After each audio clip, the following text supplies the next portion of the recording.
Adamawa state government has moved to boost cotton production in the state following the introduction of genetically modified cotton seeds approved by the National Biotechnology Development Agency. The state government lamented the decline in cotton production in the state over the last decade. Governor Ahmadu Fintri, represented by the Permanent Secretary, Ministry of Agriculture and Livestock Development, Mrs. Dorothy Augustine, disclosed this at the introduction of hybrid vegetable seeds to farmers following the success of hybrid cotton seeds introduced in the state. The report. These farmers have come to witness the introduction of hybrid vegetable seeds to farmers in Adamawa State. Governor Ahmadu Fintri is here represented by the Permanent Secretary, Ministry of Agriculture and Livestock Production, Mrs. Dorothy Augustine. The introduction of genetically modified vegetable seeds is taking place under the watchful eyes of Deputy Director, National Biotechnology Development Agency, Dr. Rose Gidado. Following the success earlier of the introduction and deployment of Polygat 2, the genetically modified cotton seeds, which NAFDA said will help boost cotton production in this state. Farmers are excited about the prospect of the success of the improved hybrid seeds. However, their concerns are about the cost of farming inputs, particularly the high cost of procuring the Mayhco BT cotton seeds. The state government said the introduction of Mayhco BT cotton is aimed at revitalizing cotton production in anticipation of the federal government's vision of reviving cotton ginneries and textile sector. The revival of cotton farming will not only enhance income levels of farmers, but also strengthen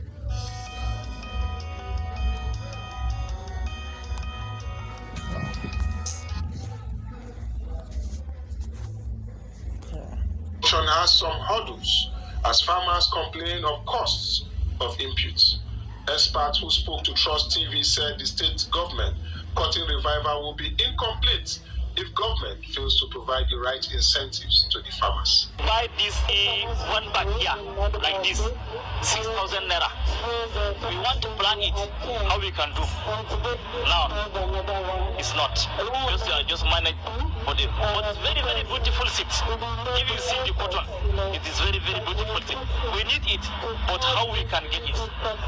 That's why we want to ask the government to assist our people, help us and buy this seed to plant it. Who take advantage? And this is going to be accessible to the peasant farmers over there. The moment you added prices to this, the farmers will not be serious. One is farming the things that is going to use to benefit him, that what are beneficial, the things he can eat immediately. Number two, who are going to buy back this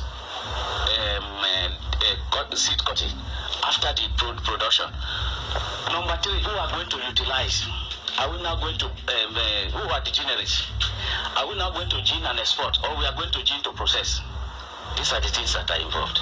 Rose Gidado, Deputy Director NAFDA, argues that the farmers stand to gain from the productivity of the hybrid seeds, while representative of the governor said the concerns of the farmers will be addressed. Hybrid seeds, they are highly, productive.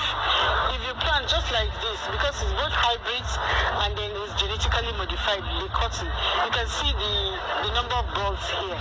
So what the farmer is going to make, of course, will cover for that cost that he used to buy the seeds. The productivity of hybrid seeds are very, very high, very, very high. As you plant, you harvest more and you sell, and you recoup that money about, maybe 5 times or 10 times, So that's, the cost is not really anything. The farmer can even borrow money. So the way federal government is actually planning to help, of course, in availability, maybe is to help the farmers, provide them with credits, loans that can make them, be able to afford those seeds and then they can recoup their money because of the high yield of all hybrid seeds, not just the tomatoes. This one I'm giving is the tomatoes. But the tomatoes are there, the cotton seeds are there, and then we also have beans that's also genetically modified. But the beans, you can actually replant it because the beans is not hybrid, but it's also high yielding. Get back, and after all all deliberations, I'm sure the governor, as we've already known him to be the governor of the people, giving support always, will not hesitate in this area too. I'm sure he's going to give out support to cotton farming.